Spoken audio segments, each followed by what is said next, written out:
Halo, Assalamualaikum warahmatullahi wabarakatuh. Kembali lagi dengan saya Nur Hasana. Di video ini saya akan menganalisis latar atau setting dalam novel Orang-Orang Biasa karya Andrea Hirata. Jenis latar atau setting di dalam novel Orang-Orang Biasa meliputi latar waktu, latar tempat, dan latar sosial budaya.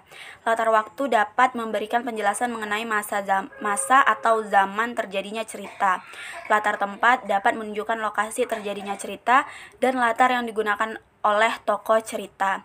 Ataupun latar sosial budaya dapat mendeskripsikan kondisi sosial dan kebiasaan masyarakat di dalam novel Orang-Orang Biasa.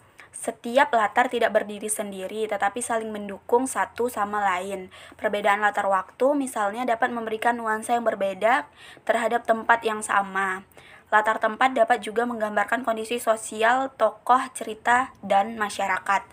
Latar dalam novel Orang-Orang Biasa mencakup 3 aspek, yakni aspek latar tempat, latar waktu, dan latar sosial budaya.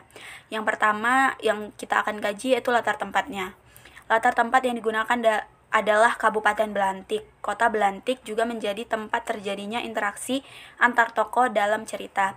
Secara garis besar, cerita dalam novel Orang-Orang Biasa terjadi di Kota Belantik dan beberapa tempat di Kota Belantik. Tempat-tempat yang digunakan dalam novel Orang-Orang Biasa adalah sebuah kantor polisi, di dalam ruangan kelas SMA, di sebuah bank, di koperasi, toko batu mulia, sungai Linggang, warung kopi kuli, dan warung kopi usaha Kau Kenang Lagi. Yang kedua adalah latar waktu. Latar waktu berkaitan dengan masalah kapan terjadinya peristiwa-peristiwa yang diceritakan dalam sebuah novel. Ketika seorang membaca sebuah novel, seringkali muncul pertanyaan, kapan atau zaman apa cerita itu terjadi? Jawaban dari pertanyaan tersebut menuntut pembaca untuk membayangkan suasana pada zaman itu. Sebagai contoh, cerita dalam novel Orang-Orang Biasa terjadi pada zaman sekarang. Jika pembaca sudah mengetahui hal-hal tersebut, ia dapat membayangkan suasana pada masa tersebut. Namun, latar waktu dalam novel Orang-Orang Biasa tidak disebutkan secara spesifik, tetapi bisa diperkirakan bahwa waktu terjadinya cerita pada masa itu setelah masa reformasi Indonesia, yaitu tahun 2000-an dan pada bulan Agustus. Yang ketiga yaitu latar sosial. Latar sosial menyaran pada hal-hal yang berhubungan dengan perilaku kehidupan sosial masyarakat di suatu tempat yang diceritakan dalam karya fiksi.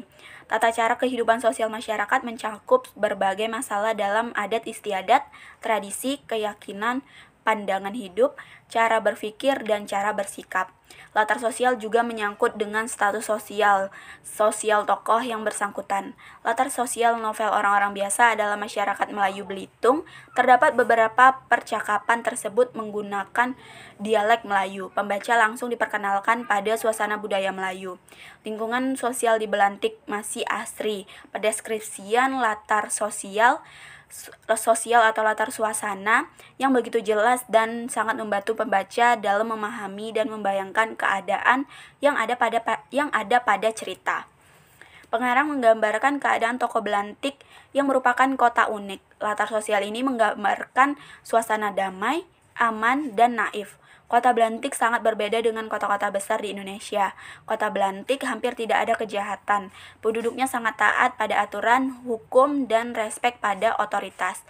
Novel Orang-Orang Biasa memiliki suasana kedaerahan yang diperkuat oleh penggunaan kata sapaan yang digunakan dalam masyarakat Melayu, penggunaan istilah-istilah bahasa Melayu. Kata-kata sapaan yang digunakan oleh masyarakat Melayu antara lain boi, makci, pakci, nong. Lalu ada pula penggunaan kata sapaan yang unik.